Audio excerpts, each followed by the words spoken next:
네, 정조대왕의 효심과 개혁 정신이 살아 숨쉬는 경기 화성병 권칠승입니다. 시장님 아까 저 문답하실 때 제가 들어보니까 네. 서울 서부지법 체포 영장에 대해서 수사권 소재 등등의 문제가 있기 때문에 정당한 것인지 좀 판단하기 어렵다 이런 취지로 말씀을 하셨는데 사실이죠? 네, 저로서는 거기에 대한 전문적인 지식이 없습니다. 그렇습니다. 그래서 판단하기 어렵다 이렇게 말씀하셨잖아요. 그렇습니다. 예. 근데 서울지법 체포 영장을 누가 발부했죠? 네? 서울지법에 그 체포영장 발부가 누가 했죠? 법원에 판사가 했죠. 체포영장 발부는 법상으로 판사가 그렇죠. 돼 있죠. 그러니까 예. 그 발부가 잘못됐다는 건가요? 그 발부는 우리나라 법 전문가가 한 건데 전문적 지식을 갖춘 사람이 한 건데 그 부분에 대해서 제가 판단을 어떻게 할 수가 없잖아요. 저거 그게 어떻게 무슨 말이고 그 판단하겠습니까? 행정하시는 분이 아니 법원이 판단된 판단을 거를 지금 체포영장을 못 받아들이겠다, 발부했다는 이 거에 말입니까? 대해서 그것이 옳으냐 그러냐를 저한테 판단하시라 그러면 저는 이렇게 얘기 드릴 수밖에 없지 않습니까? 판사는 영장을 발부할 권한이 있는 것이고 거기에 따라서 발부되었다라고 하는 그러면 팩트를 저는 분명히 알고 있습니다. 그 체포영장을 전문적 지식이 없는 분이 네. 전문적 지식이 있는 사람이 했는데 그게 지식도 없으면서 그 당부에 대해서 판단한다는 게 말이 안 되잖아요. 그러니까 판단 안 합니다. 제가 안 모르겠다고 한다고 했죠. 했지 않습니까? 그럼 판단을 따라야죠. 자, 그다음에요. 영장 집행에 대해서 불응한 사실에 대해서는 어떻게 생각하십니까? 아니 그 부분에 대해서 자꾸 아니요, 되풀이되는 아니요. 말씀인데요. 이거는 행정가로서 그건 대단히 중요한 사법기관 덕목이기 또는 때문에 사법행위에 아니요, 대한 잠깐만요. 개개인의 문제를 제가 어떻게 잠깐만요. 판단합니까? 아니 잠깐만요. 영장 불응 집행에 대해서 불응을 했잖아요. 윤석열 전 대통령 측에서 불응을 했잖아요. 네, 그렇게 알고 있습니다. 그것도 판단이 잘 안 되시나요? 왜 불응을 했는지 또 응하지 않았는지 또 어떻게 할 것인지에 대한 제가 자세한 정보가 없고 그러니까요. 그분엔 지식이 없기 때문에 그러니까 정당하다 법원에서 아니다를 판단하기 잠깐만요. 어렵다는 법원에서 말씀을 충분히 드린 겁니다. 검토해서 발부한 영장인데도 불구하고 그 영장의 당부에 대해서 판단을 못하겠다. 그 다음에 법원에서 발부된 영장이 집행되는 과정을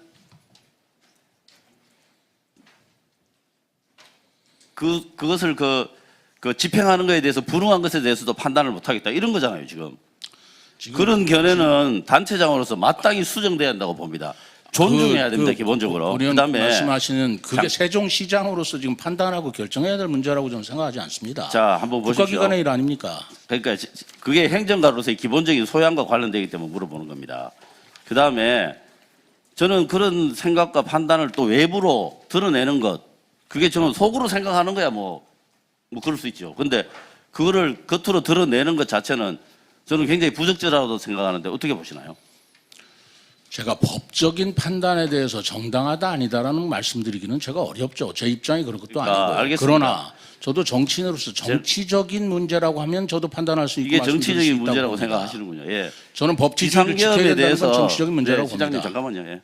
그 시장님께서 비상계엄에 대해서 어떤 입장을 가지고 있는지 내심 어떤 생각을 하고 있는지에 대해서는 충분히 짐작하고도 남습니다. 그런데 그것을 이런 식으로 외부로 표출을 하는 그것도 궤변을 통해서 늘어놓는 것에 대해서는 저는 매우 부적절하다고 생각합니다. 그다음에 시장으로서 행정을 하시면은 어떤 이기적 주장 때문에 어려움을 겪는 경우가 많죠. 시장으로서 행정을 하다가 보시면 상대방의 이기적 주장 때문에 그러니까 각 분야에서 이기적 주장을 이해관계가 충돌이 많다라고 저는 이해하고 있습니다. 그렇습니다. 그래서 이걸 각자의 입장에서 보면 다 일리가 있는 이야기지만 전체 공익적 차원에서 보면 안 맞는 경우가 많죠. 그래서 이 다원화된 사회에서는 정치, 행정 하시는 분들이 이 책임감을 가지고 공익적인 지향점을 찾아야 된다. 이게 기본적인 자세 아니겠습니까? 그렇습니다. 근데 보니까 해수부 이전을 반대하셨어요. 네, 반대했습니다. 예. 저는 세종시 입장에서는 충분히 그럴 수 있다고 생각합니다. 네. 그렇지만 국가 전체 입장에서는 맞지 않다고 봅니다. 지금 부산이라는 도시는 노인과 바다라는 이 조롱과 위협을 동시에 겪고 있는 도시입니다. 물론 제가 또 부산의 입장에서만 이야기하고자 하는 것도 아닙니다. 그 다음에 세종시는 앞으로 대통령실, 국회 이런 진짜 다른 도시에서는 상상도 못하는 도시들이 그 기관들이 이전해 올 계획으로 되어 있습니다. 저는 다른 도시들이 봤을 때는 세종시가 굉장히 부러운 도시거든요. 그런 측면이 있다고 보지 않습니까? 우리가 대통령실과 국회의사당을 세종에서 만드는 거나 또 세종시란 도시를 아니, 처음으로 답만 이야기하십시오. 만드는 것 자체가 국가적 목적에서 만든 것이라고 봅니다. 자, 그러니까요. 세종 시민을 위해서 세종시가 만들어진 게 아니고 국가 균형 발전, 지방분권이라는 상징 도시로 만들어야 된다고 생각을 하고 국가 있고요. 균형 그렇다면 발전을 국가 보면 균형 발전과 지방분권에 부합되는 정책을 유지해야 한다는 게 옳다고 저는 생각하고 있습니다. 그게 제가 아까 이야기한 특정 분야의 이기적 주장입니다. 왜 국가 균형 발전이라고 하는 게 특정 세종시만을 위한 게 아니라니까요. 그렇습니다. 예, 그렇습니다. 이거는 국가 전체를 놓고 하는 거기 때문에 이렇게 그렇습니다. 판단할 수 있는 거 아닙니까? 그다음에 제가 지역구가 경기도 화성시입니다. 지금 세종시에는 집업 설치가 확정됐잖아요. 그렇습니다. 경기도 화성시는 인구가 100만 명이 넘어요. 그런데 판사 한 명이 출장 나오는 시법원도 없어요. 몇 년째 이야기하는데 안 해주고 있어요. 그 다음에 보통교부세 이야기 하시지 않습니까? 네. 십수년째 화성시는 1원도 없어요. 그게 무슨 그 조세 기반이 좋아서 하느냐 이렇게 이야기를 하는데 그게 아니고 여기에도 나오다시피 보통교부세 계산하는 방법 때문에 그렇습니다. 그래서 세종시의 입장에서 말씀하시는 건 좋은데 전체적인 관점을 좀 자꾸 좀 넣어주셨으면 좋겠어요. 대통령실도 오고 국회도 오는데 그렇게 말씀하시니까 다른 지역에 있는 분들이 아마 공감하기가 좀 힘들 겁니다. 뭐 그렇게 생각하실 수 있으려 이해합니다. 그러나 대통령실과 국회의원이 세종시를 위해서 오는 건 아니지 않습니까? 국가 균형 발전과 우리의 미래를 위해서 국가 균형 발전 장기적 제가 한번 관점에서 오는 거 읽어드리고 아닙니까? 싶네요. 세종시를 위해서 헌법 개정하는 거 아니지 않습니까? 그러니까요. 그러니까요. 예. 국가 전체적 관점에서 보아달라라고 저는 말씀드리는 겁니다. 우리 건질정 의원님 질의하십시오. 네, 경기화성병 건칠성입니다. 시장님, 올해 7월 17일 새벽에 이제 주치자 실종 사망 사건이 있었지 않습니까? 근데 그 아까도 말씀을 하셨는데 안전사고로 처리를 하셨죠. 네. 그 근거가 뭡니까? 그 외형으로 봤을 땐 제 사건인데. 재난 처리할 때는 매뉴얼이 있습니다. 아니, 그 그러니까요. 매뉴얼상 볼 때 이건 안전사고로 분류되는 사건이라고 판단을 했기 때문에 그러니까 안전사고로 본 인명 것입니다. 피해 예상 지역 통제를 따르지 않았다. 이거죠. 명분이. 아니, 뭐 이유가 있어요? 한 가지 딱 이유 때문에 안전사고다 재난사고가 아니고요. 이거 판단을 누가 했어요? 그건 우리 시민안전실에서 시민안전실장이 합니까? 그 실장님 나와 계시면은 그 구체적인 이유를 좀 말씀해 주시죠. 예, 시민안전실장 고성립입니다. 행안부 지침에 따르면은 그 규정이 있습니다. 그 규정에 아니, 따라서 제가 규정을 보고 이야기하는 겁니다. 그렇습니다. 예. 그러니까 구체적인 규정이 뭐냐고요? 그 하천을 통제한 상황에서 그 하천 통제를 제가 아까 이야기했던 게 맞죠? 예 인명피해 예상 지역 통제를 따르지 않았다. 그죠? 이유가? 그렇습니다. 네, 됐습니다. PT를 좀 올려주십시오. 지금 왼쪽이 세종시고요. 오른쪽이 광주입니다. 지금 보시면 왼쪽은 지금 아주 낮은 수준으로 쇠사슬을 이렇게 걸어 놓으셨죠.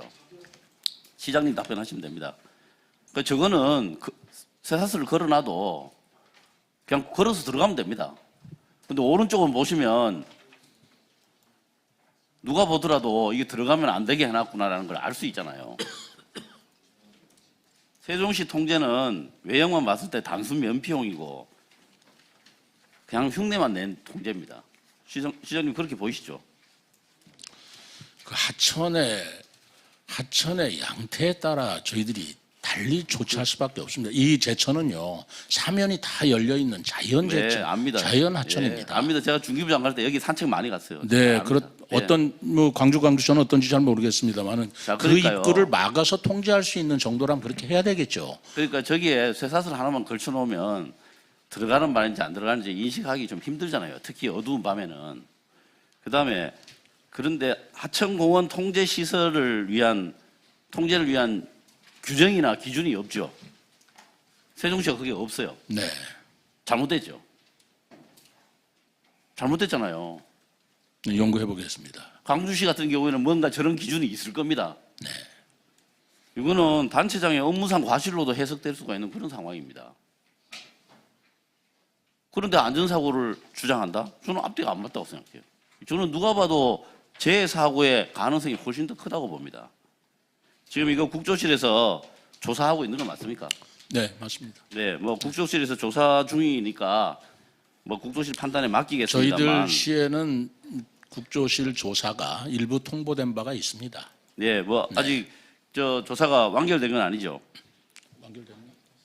저희 시에 관해서는 완결되었고요. 결과가 뭡니까? 예, 행안부에 통보가 돼서 행안부의 통보를 저희들이 받은 바 있습니다. 그 결과가 뭡니까? 앞으로 그 서로 연락 체계를 잘 해라라는 내용의 취지였습니다. 연락 체계를 예, 소방이나 경찰이나 그런 것들에 대한 체계를 잘 맞추고 그리고 보고 체계를 좀 더 안전사고 잘해라. 여부에 대해서는 어떻게 돼 있었나요? 이 부분에 대해서는 저는 언급을 없는 걸로 알고 있습니다. 여기에 대해서 판단을 안 했나요? 그럼 제가 저도 국조실 자료를 받아서 보도록 하겠습니다. 어쨌든 예, 보고 체계와 앞으로 상호 연락 알겠습니다. 체계 두 예. 가지였다고 저는 알고 어쨌든 있습니다. 포구시의 하천공원 출입 통제 지침에 대해서는 정비가 필요하다는 것은 동의를 하시죠? 그렇습니다. 상황에 따라서. 예. 예. 아니요, 이거는 기본적으로 있어야 되는 매뉴얼 아닙니까? 그게 없다니까요, 지금. 그 다음에 재대본 구성 매뉴얼을 보면은 재난위기 경보 2단계인 경우에 55명으로 구성되어 있거든요. 근데 수색 구조 구급 담당이 1명입니다. 각각 1명이 아니고 수색 구조 구급 전체가 다 1명입니다. 55명 중에서요. 이것도 저는 정비를 해야 된다고 보고요. 그 다음에 실제로 순찰하는 경찰이 포함이 안 돼 있어요. 이거는 3단계에 가서도 경찰이 포함이 안 돼 있어요. 이거는 이제 매뉴얼은 지역의 특성에 맞춰서 지역에서 만드는 그런 식으로 되어 있지 않습니까? 근데 이거는 반드시 정비를 해야 된다고 봅니다. 이 부분 꼭 한번 살펴서 정비하시기 바랍니다. 그렇게 하겠습니다. 예, 이상입니다. 네.